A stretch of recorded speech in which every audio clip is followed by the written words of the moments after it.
services, digital products, or solutions for people have always been about empathy and collaboration. Two aspects today are challenging and stressful because of the social distance and the increase of the remote working. In this episode, we are talking with Adam Perlis and Antonio Iadarola about how service and experience design teams play a facilitator role, helping businesses to get advantage from this complex context. Okay. 3, 2, 1, live. Hello everyone, this is Mirko, host of Alia Stories, and today I want to talk about an expertise in the past month has become one of the most demanded in every business and organization, service and experience design. And I'm happy to do that by welcoming two guests today, Adam Perlis and Antonio Iadarola. Welcome, guys. Hi. Thank you. Thanks for having us. Thank you for joining. You, Adam, you work as an experience design leader for big companies such as AT&T and Time, and now you run your own business, correct? Yep. What was your journey? How you arrived here doing this kind of work? Yeah, so I'll give a brief version. I actually started by studying business and marketing in school. I'm not your classically trained designer. In fact, when I first started out, there was no design program for UX design or UI design or product design, or even human-computer interactions, which is a very popular program now. It was really up to me to learn how to do this type of work on my own through the internet, by practicing, by learning from books by IDEO and others.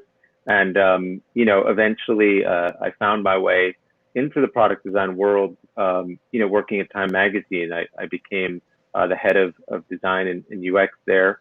And eventually that led to other amazing roles as the head of UX for AKQA New York, and the head of design for Be Real New York as well. And eventually that led me to starting my own agency, Academy, which is a product design agency focused on UX and UI. And I also co-founded an initiative called Dream Project, which helps young designers learn how to build a proper portfolio piece so that you can help them get a job. And so, yeah, that's a little bit about me and how I got to where I am today. And you're based in New York, right? Yeah, that's correct. Fantastic. Antonio, actually, you have kind of different kind of background because you have an academic background first, but you also worked for government entities and redefined public services. And now you also run your own business, right? Yeah, it's totally right. Oh, it's always in New York? Yeah, we are based in Brooklyn, New York, and as well in Montreal, Canada. So we have two locations, even though we work remotely, just like very small teams, they work in two different locations. Yeah. How did you arrive to work in this kind of business? Yeah, it's very interesting because Adam mentioned the lack of certain programs in experience design, user-centered design. Back in the day, it's probably like 10 years ago, about 10 years ago. And actually, I did start as a designer, but as a product industrial designer. That's what I studied at university back in Italy. But it was in a very interesting moment. It was in a moment where I think we were experiencing the rise of the experience economy. We, design started understanding that it was not really about the products and the object that you would produce, but it was what the user would experience of a certain system. And so I think the conversation was opening up a little bit, but obviously education had to catch up on that. So I felt after my BA in industrial design that I wanted to explore a little bit more what experience design means and what does it mean to design experiences for different organizations that possibly are not even close to the design industry. So I went to London and I studied a MA degree called Narrative Environments, where we started, from, kind of crafting stories and try to understand how to deliver those stories, how to convey those stories through the built environment, but also the digital environments and all type of media you can use. So it was a very multimedia approach. And this type of approach is really something that you can only do if you work with very diverse teams, that you involve users in understanding what are their needs and wishes and expectations. And that's how I landed in service design and design thinking, really like collaborative practices around design. and really understanding how to co-design with people. So simply speaking, and then from there, it was the step of building my own practice. Was sort of intuitive, and it was also kind of necessary because there was, I guess, a lack of positions with the organization. So it was really a situation where you need to build your own job. So that's what I did, and that's kind of things that I also, as you mentioned, kind of had the opportunity to study at a deeper level through my PhD at Desis Lab, at Parsons, based in a University of Campania in Italy.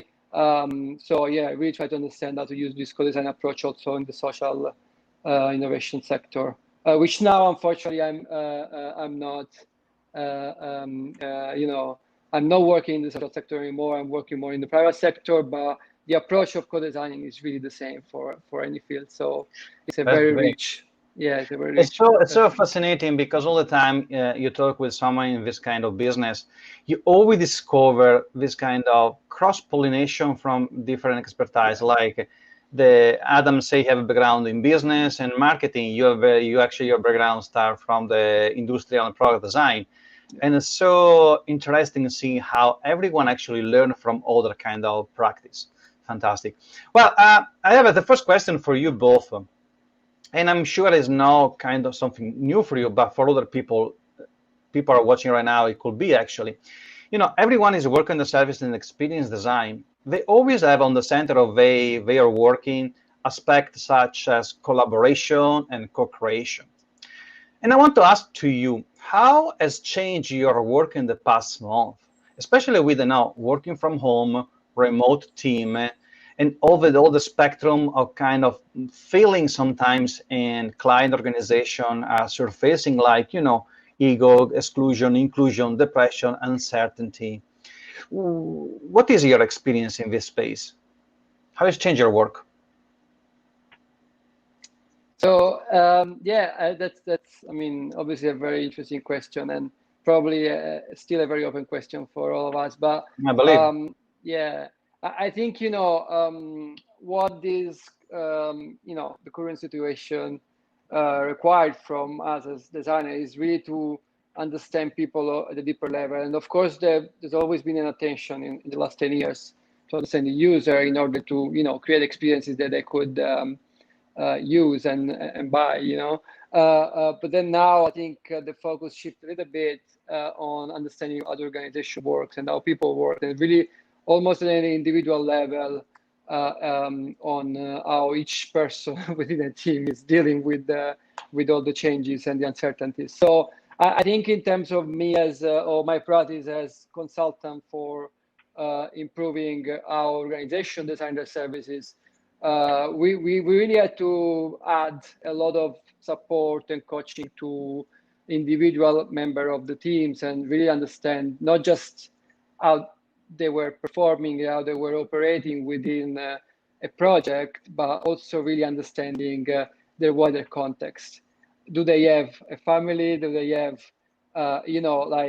any sort of life situation that they have to sort of deal with? And now the way that we designed the process would integrate and respect and possibly support those life situations. So it became much more personal, I would say. This is great. Actually, sound like part of the work has become much more like to be a facilitator in the things happening right now. And for you, Adam? Go ahead. I wanted to add, just not in the bubble of the organization, but really like kind of the person-to-person type of relationships. So that's interesting, and it's still a field to explore. And but yeah, I'm curious about Adam as well. Yeah, I mean, honestly, not much has changed for us. We started the process of becoming fully remote really about 3.5 years ago, but even deeper in it about a year ago with a client where for the first time we did a project 100% remote. They were a remote company, and we wanted to try it out. We started to integrate tools like Figma and Miro, Miro for whiteboarding and Figma for product design. And honestly, it was like, it was a new world for us, and it was a little scary at first. but after doing it, it was like a perfect symphony, watching the entire team be super collaborative, maybe even more collaborative, more efficient than they had ever been before. Researchers commenting on design, developers talking with designers about issues, product managers talking with researchers inside of Figma. It was just an unbelievable process to kind of watch. And even when you turn on that button in Figma to see all the mouses moving across the screen and seeing all the different things that are happening, it's actually just kind of amazing when you take a step back from it. You know, in regards to our work, you know, we probably have got more work this year than we ever have, because companies are starting to realize, oh, well, we can work with Academy from anywhere. It doesn't matter if they physically need to come to our office. So, you know, we're starting to work with a lot of clients on the West Coast. We're working with clients on the East Coast. We're working with clients in the Midwest. It's just, opened up doors and opportunities where we didn't have them before. And so it's been a really positive change. And I hope that more companies start to see the value and the benefit of this.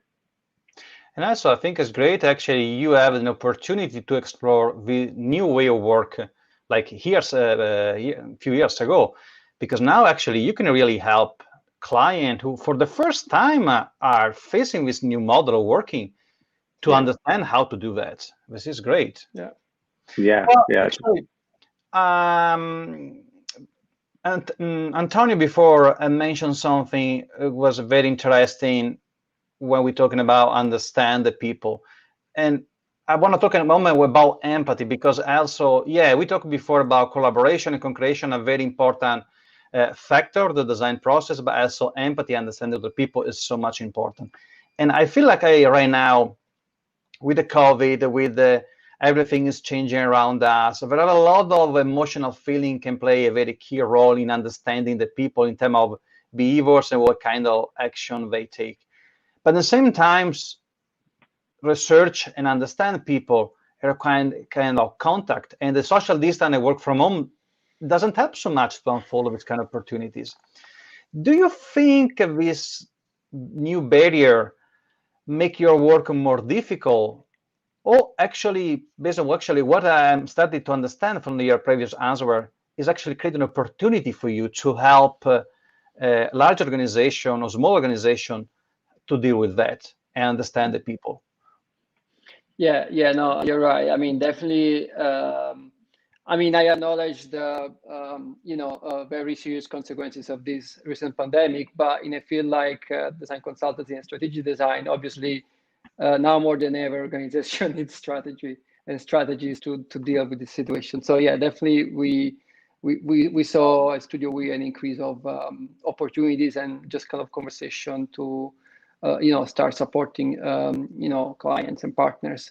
I would say that you mentioned how to research and how to build empathy with clients and with their users in order to help them designing. And I think if you have a very rigorous approach to user research and to design research, this didn't really change in terms of methods. I think what changes is the understanding and framing of those research in a sort of like a different timeline or time dimension, meaning that things that you discover now, they are not fixed anymore, and they're gonna change like very, very soon. So I think you need to build your research process and your empathy building process, acknowledging and keeping in mind that things are changing now on a monthly basis until at least a new scenario like a true scenario post-pandemic will be understood by science and by it's not anymore like we do research now and is still valid for the next 12 months. I think this was already valid when for any sort of technology product or service, because obviously technology is very fast. I mean, the last 20 years technology was much faster than the previous 50 years, but now it's even all the external conditions are changing, and the social and political and also kind of operational conditions are changing so fast that You need to build this into your research, into your design process. So in that respect, I think what we are doing is changing, and that's what we're trying to convey to our clients. Great. Adam? Yeah. Yeah, I mean, I totally agree with that. I mean, there's two sides of it where empathy kind of comes into play in this new COVID world. One, of course, is with the users, right? And the people that we're designing for every single day. I think one of the silver linings, you know, if there is one in COVID, is that, you know, I think the companies are becoming more attuned to listening to their customers and listening to users, which is empathy by definition, right? And I think that because of their openness to kind of start that conversation and start to view user research and empathy as a positive value, net positive value for their company, I think they're starting to change their attitudes towards, you know, conducting research upfront, which has always been an uphill battle, at least for the work that I do. From a team perspective, you know, it's also important to have that empathy for your fellow teammates who, as you said, may be going through very challenging times, whether that is, you know, having to take care of their kids at home all day while also working, or maybe having a sick family member, or a multitude of other issues that could arise. Just trying to really understand someone and be empathetic towards them and try to make sure that the way that you operate your organization allows for the space for them to share their ideas, share their feelings, and also give them a break when they need one. I mean, you think at this point, the unfortunate pandemic we have experienced so far in some way have moved every organization, and especially your client, to experiencing what does it mean barrier, or have a different kind of context, and finally realize how much it is important to understand and have empathy for these people. Sound really like this empathy is still actually helping you much more to explain the value of the work you can do. Yeah, I couldn't agree more. I think, you know, it absolutely, as always, research and empathy allow us to prove with real numbers or real quotes that the work we do is valuable. And there's just no better feeling than sharing that information with a client and seeing their eyes light up and realizing, you know, the value of the work that we're conducting for them. Great. I think it's the interesting fact here is also that, like, now, whatever project you get, whatever brief you get, whatever actual problem your clients ask you to respond to, it's always in the context of COVID, essentially. And so I think almost every design agency should sort of have a little bit of a deeper reflection of what the consequences of COVID are, in order to even, you know, help clients solving problems that are not strictly related to COVID. Great. Well, actually, I have a last question for you, and this one is probably more like a personal, meaning I'm curious about your really personal feeling about this one, because you both have experiences working from home, or I mean, actually working from remote, with a lot of remote team, much more many other organizations in this world, because the design practice always did since a bunch of years so far. But now, I mean, sooner or later, we are going back to work in an office or in a shared office. And of course, we don't know so much right now if it was going to be, again, a full-time in spend in the office, or a kind of a new hybrid relationship between a little bit working from home, a little bit working from office, we don't know. But what do you think is going to be new in the way we work? And what do you think maybe is going to stay from what we actually learned and discovered during this COVID time? Yeah. I mean, I think the key word that I'm reflecting on a daily basis now is this idea of intentional communities. So, you know, if you have a workplace, the workplace is a community. It's a group of people that meet every day, and maybe they don't work together directly, but they see each other at the office. They do small talks. Occasionally, they maybe have a meeting. So it's a community, and now that this situation doesn't gonna happen anymore, because even the companies that are going back to work, they're going back to work in turns, or they're going back to work in different locations. Some is going back, some is not. And so, I mean, that this kind of sense of community of people that every single day see each other doesn't take place anymore, right? And so the idea of intentional community is, people that gather around maybe specific subjects or specific occasions, and now any organization needs to create. So if there is, I work in the financial sector, if there is like an entire floor that is dedicated to digital products for the financial sector, then there needs to be some sort of program for people to come together and maybe discuss specific subjects, or maybe share their current projects. So those things need to be much more intentional than just letting people go in an office and share information and communicate just naturally. So yeah, I think that's what's changing a lot. Yeah. And you, Adam, do you think the way, I mean, you already told me how you work right now is not so much different from how you start already working a few years ago. But do you think this is going to change how your client maybe was working before? Do you think we are going to go back to working the same way we worked before, or they probably stay much more in this kind of virtual remote meetings, collaborative board, and not actually the new methodology you are actually sharing with them?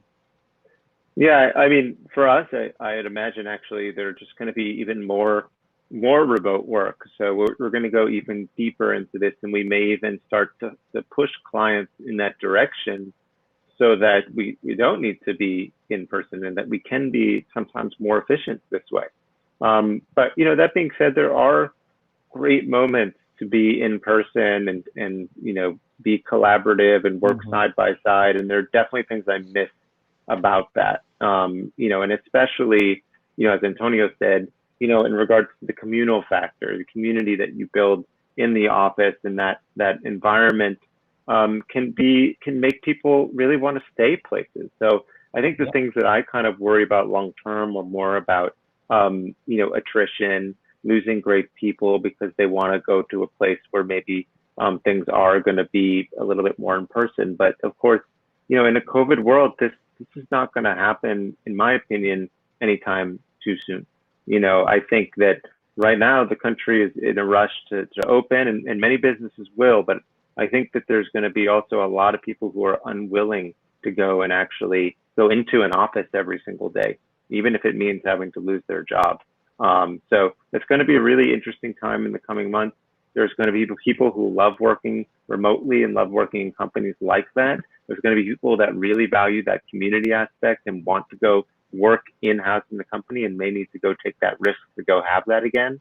So it's just, the whole workforce is changing drastically, and it will be a very interesting time to see in the next 1, 2, 3, 5 years as this plays out. I totally agree with you. And actually, I really think aside the specific project and the product you both actually you can work on and helping your client, you are going to be a really valuable resource to actually help to understand how to deal with this kind of new environments. Well, we are almost on the end. And before close of this episode, I want to remind everyone is watching or listening to subscribe to Alia Stories. And you can do in YouTube or in Instagram. And also, if you want to know more about Adam and Antonio, you can find all the links and information in the description here below. Thank you. Adam, Antonio, thank you so much for your time here today. It was a pleasure talking with you. It was great to be here. Thank you. Thank you so much, Mirko. Thank you. Bye. Bye. Bye-bye.